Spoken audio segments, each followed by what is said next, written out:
I thought Bowling Green was going to come ready to play in the first half, so I wasn't shocked. A couple things, three things we talked about at halftime. Offensively, we were way too impatient. 9 turnovers, too much one-on-one, not sharing the ball. Looked too much like last year. Secondly, we weren't being physical with anything we were doing. They were taking us out of what we wanted to do. Any execution, beating us to position in the low post. They were just a much more physical team in the first half. You got to give them credit.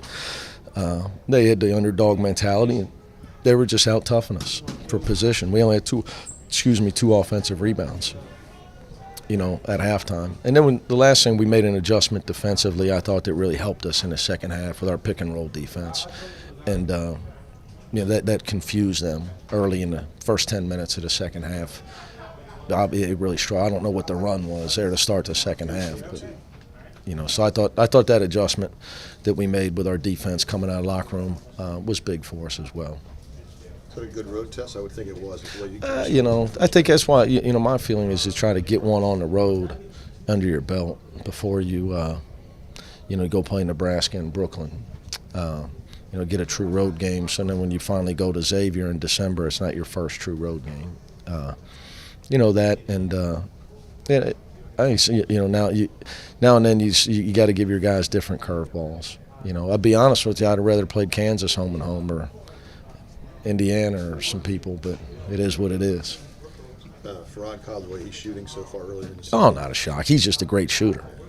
We got guys can shoot the ball. We got multiple guys can shoot the ball. So, for us, we just gotta, if we share the ball and execute and run our offense with some physicality and don't let teams take us out of what we're doing, all we got to do is share the ball. That's it. How much was having 3 starters on the bench for the first half with 2 fouls? How much did that contribute to? Well, probably a little bit, because at times hadn't played with Farrod at the point all year, and he was playing a little bit of point guard. But I think you got to give the other team some credit. They're at home. They were fired up. They came out ready to play. I thought he had a good game plan against our defense, and got us confused enough where we lost Zach Denny for 3 threes, which is inexcusable. We don't let your best shooter shoot wide open shots. So it was important for us to get in there at halftime and try to, as a coaching staff, decide what we were going to do with their pick and roll. They were getting us pretty spread out, and they had us scrambling too much, where they had us hitting threes. They hit some threes, and they were beating us to the basket off the dribble. So, but not a shock that you're not going to win every game by 60.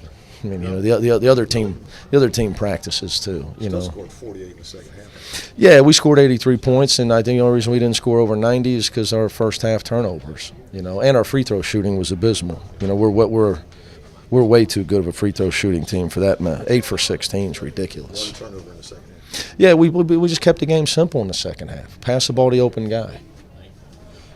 While those 3 guys were out, your 3 starters were out there in the first half.